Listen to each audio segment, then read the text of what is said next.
12 जून की दोपहर air India की फ्लाइट AI-117 अहमदाबाद से लंदन के लिए रवाना हो रही थी। इससे पहले ये विमान दिल्ली से अहमदाबाद आया था, जहां सामान्य रिफ्यूलिंग और बोर्डिंग की गई। विमान ने टेक ऑफ किया और लगभग 400 फीट की ऊंचाई तक सामान्य रूप से चढ़ा, लेकिन तभी अचानक डिसेंड करना शुरू कर दिया। ये घटना चौंकाने वाली थी, क्योंकि 787 ड्रीमलाइनर जैसे सुरक्षित विमान का अचानक नीचे गिरना पूरी एविएशन इंडस्ट्री के लिए सदमे जैसा। विमान अहमदाबाद के सिविल हॉस्पिटल के पास एक हॉस्टल की छत पर गिरा, जहां कुछ लोग खाना खा रहे थे। इस हादसे में 242 में से सिर्फ एक यात्री बचा, बाकी सभी की मृत्यु हो गई और साथ ही हॉस्टल में मौजूद कुछ लोगों की भी जान चली गई। शुरुआती जानकारी के आधार पर यह स्पष्ट हुआ कि दोनों इंजन काम नहीं कर रहे थे, क्योंकि दुर्घटना स्थल से मिले इंजन के ब्लेड्स इंटैक्ट थे। यदि इंजन चलते होते तो ब्लेड्स मुड़ जाते या डैमेज हो जाते। बर्ड स्ट्राइक की संभावना को खारिज किया गया, क्योंकि दोपहर की गर्मी में बर्ड एक्टिविटी कम होती है और घटना स्थल पर ना कोई बर्ड रिमेन्स मिले, ना स्मोक, ना कोई फायर। फॉरेन ऑब्जेक्ट डैमेज की भी संभावना कम है, क्योंकि क्रैश से पहले कोई विस्फोट या आग नहीं दिखी। मौसम भी पूरी तरह साफ था। 37 डिग्री तापमान, 6 किलोमीटर विजिबिलिटी और कोई बादल नहीं। इस सब से यह अंदेशा लगाया जा सकता है कि दोनों इंजनों का फेल होना ही इस क्रैश का मुख्य कारण रहा होगा। यह भी देखा गया कि विमान ने रनवे की अपेक्षाकृत ज्यादा लंबाई इस्तेमाल की, जिससे संदेह होता है कि टेक ऑफ के समय ही कोई दिक्कत थी। एविएशन में V1, VR और V2 जैसी स्पीड्स का बहुत महत्व होता है। V1 के बाद अगर इंजन फेल होता है तो टेक ऑफ रोकना संभव नहीं होता, और अगर टेक ऑफ के तुरंत बाद दूसरा इंजन भी फेल हो जाए तो पायलट्स के पास प्रतिक्रिया देने के लिए मात्र कुछ सेकंड्स ही होते हैं। ये बेहद कठिन और तनावपूर्ण स्थिति होती है। ऐसे में बड़ा सवाल यह है कि क्या एयरक्राफ्ट की लोडिंग सही थी? क्या टेक ऑफ इंटरसेक्शन से हुआ या पूरी रनवे लेंथ इस्तेमाल की गई? क्या रैट डिप्लॉय हुआ या नहीं? और सबसे अहम सवाल, क्या सेफ्टी प्रोटोकॉल्स का पालन किया गया था? DGCA पहले भी एयर इंडिया और एयर एशिया इंडिया को सेफ्टी उल्लंघनों के लिए नोटिस भेज चुकी है। मैंने खुद 2020 में एयर एशिया में सेफ्टी इश्यूज रिपोर्ट किए थे, जो बाद में सही साबित हुए, लेकिन कार्रवाई के बजाय मुझे नौकरी से निकाल दिया गया और जिम्मेदार लोगों को प्रमोट कर दिया गया। इस तरह की घटनाओं से यही सवाल उठता है, क्या इन्वेस्टिगेटिव एजेंसियां निष्पक्ष जांच करेंगी या फिर हमेशा की तरह इसे पायलट एरर बताकर केस को बंद कर दिया जाएगा? जब तक सच्चाई नहीं निकलेगी, तब तक हम भविष्य की दुर्घटनाओं को रोक नहीं पाएंगे। एविएशन में V1, VR और V2 स्पीड्स का बहुत महत्व होता है। V1 को डिसीजन स्पीड कहा जाता है, यानी वो बिंदु जहां तक आप टेक ऑफ को रिजेक्ट कर सकते हैं। अगर V1 के पहले कोई समस्या होती है, जैसे इंजन फेलियर, तो आप टेक ऑफ को रोक सकते हैं। लेकिन अगर V1 के बाद कुछ होता है तो आपको टेक ऑफ पूरा करना ही पड़ेगा, क्योंकि रनवे की बची हुई लंबाई इतनी नहीं होती कि विमान सुरक्षित रूप से रुक सके। इसके बाद आती है VR यानी रोटेशन स्पीड, जहां पायलट मॉनिटरिंग कहेगा रोटेट और विमान धीरे धीरे अपनी नाक ऊपर उठाकर हवा में उड़ान भरता है। फिर V2 आता है, जो सेफ क्लाइंब स्पीड होती है, लेकिन वो तकनीकी रूप से थोड़ा जटिल है और फिलहाल उतना जरूरी नहीं। अब मान लीजिए कि इंजन फेलियर V1 से थोड़ा पहले हुआ, तो पायलट टेक ऑफ रोक सकता था। लेकिन अगर V1 पार हो गया और उसके बाद इंजन फेल हुआ, तो टेक ऑफ जारी रखना जरूरी था।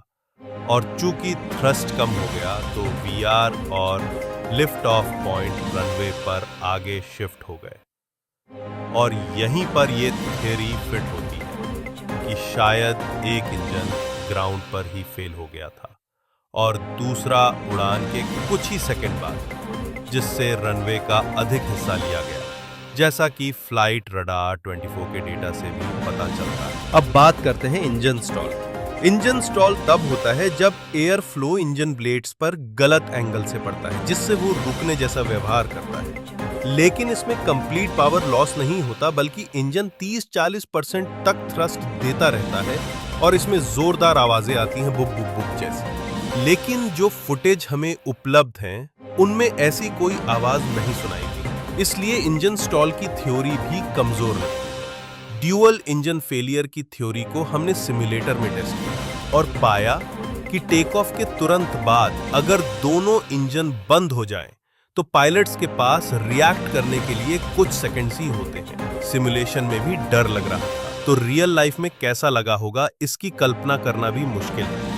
100 में 150 फीट की ऊंचाई पर इंजन फेलियर हुआ होगा, इतना ऊंचा कि इनर्शिया के कारण विमान 400 फीट तक चढ़ा, लेकिन फिर धीरे धीरे गिरना शुरू हुआ। वीडियो में भी देखा गया कि इंपैक्ट से पहले नोज थोड़ी सी ऊपर गई, यानी पायलट ने आखिरी कोशिश की थी विमान को स्थिर करने की। गियर ऊपर नहीं लिए गए, शायद क्योंकि दोनों इंजन बंद हो चुके थे और रैट और रैम एयर टरबाइन डिप्लॉय हो गया था, जो केवल जरूरी सिस्टम्स को ही पावर देता है, गियर अप नहीं।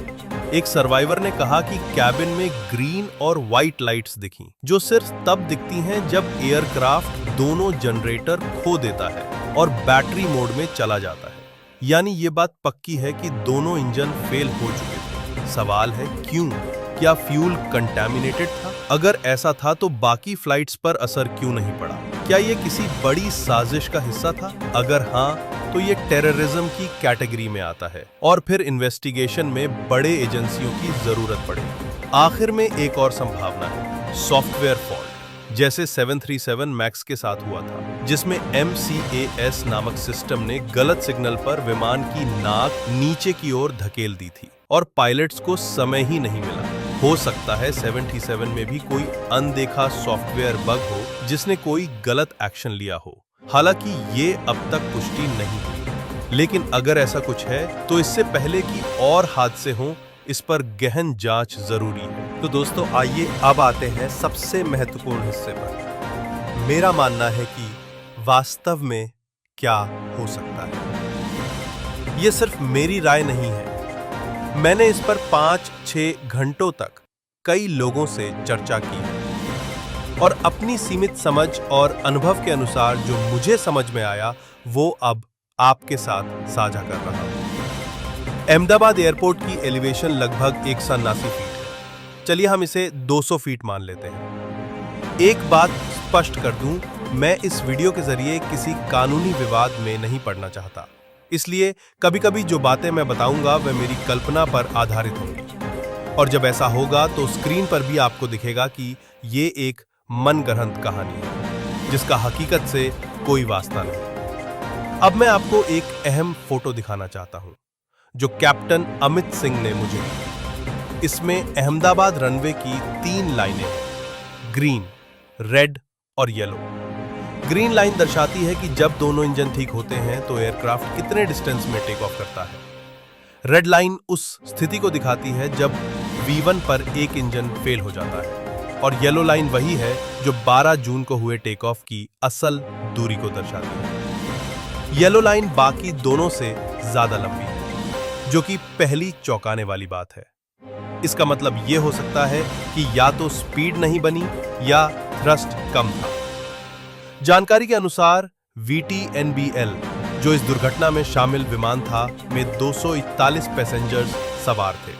इसका टोटल वजन लगभग 205 टन था, जबकि maximum take off weight 220-225 ton होता है। इसका मतलब विमान करीब करीब अपनी सीमा तक लोडेड था। ऐसे वजन के साथ जो टेक ऑफ स्पीड्स निकलती हैं वो हैं V1 151 नॉट्स, VR 153 नॉट्स और V2 159 नॉट्स। इसका मतलब यह है कि अगर कोई प्रॉब्लम आई भी हो तो वो 151 नॉट्स के बाद आई होगी, क्योंकि उसके बाद ही पायलट को टेक ऑफ का फैसला लेना होता है। अब एक मनगढ़ंत कहानी। अमेरिका में जब मैं फ्लाइंग कर रहा था, एक डिस्पैचर जो पहले एयर इंडिया में थे ने मुझे मजाक में बताया कि कभी-कभी फ्लाइट ओवरलोड हो जाती थी और पायलट हंसते हुए कहते थे, लगता है सालों ने ओवरलोड कर दिया। उन्होंने कहा कि कई बार कंपनियां ज्यादा कार्गो चढ़ा देती हैं, जिससे असल वजन और डॉक्यूमेंटेड वजन में अंतर होता। मान लेते हैं टेक ऑफ V1 के बाद हुआ, एक इंजन फेल हुआ और जहाज पहले ही ओवरलोडेड था, तो निश्चित रूप से टेक ऑफ बहुत लेट हुआ होगा। ऐसे में पायलट्स का पहला स्टार्टल इफेक्ट वहीं आया होगा कि रनवे खत्म हो रहा है और जहाज रोटेट नहीं कर रहा है। हमारे सिमुलेटर टेस्ट में जब हमने इसी सिचुएशन को भारी जहाज के साथ दोहराया तो एयरक्राफ्ट टेक ऑफ नहीं कर पाया। एक बार फिर समझें, ये वो स्थिति है जब दोनों इंजन काम कर रहे हो और फिर भी टेक ऑफ में मुश्किल हो। अब एक और बेहद अहम बात, 21 जून 2017 को गोएयर की फ्लाइट G8338 में ऐसा ही कुछ हुआ था। दिल्ली से मुंबई जा रही फ्लाइट में बर्ड स्ट्राइक हुई, एक इंजन खराब हो गया और पायलट ने गलती से दूसरा इंजन भी बंद कर दिया। जहाज एक समय दिल्ली शहर के ऊपर बिना किसी इंजन के उड़ रहा था। सौभाग्य से पायलट को समय रहते गलती का एहसास हुआ और उन्होंने इंजन को दोबारा स्टार्ट कर लिया। अगर हम मान लें कि अहमदाबाद क्रैश में भी एक इंजन ग्राउंड पर फेल हुआ था और दूसरे इंजन को गलती से पायलट्स ने बंद कर दिया, तो इससे स्थिति स्पष्ट होती है। 400 फीट तक विमान क्लाइंब कर गया और फिर डिसेंट शुरू हुआ। बोइंग 787 में एक खास प्रोसीजर है। अगर इंजन में डैमेज या फायर है तो एक मेमोरी आइटम किया जाता है, auto throttle off, thrust idle, फिर फ्यूल कंट्रोल स्विच ऑफ और फायर स्विच पुल। एक टेंशन वाली सिचुएशन में हो सकता है कि पायलट ने गलती से गलत इंजन बंद कर दिया हो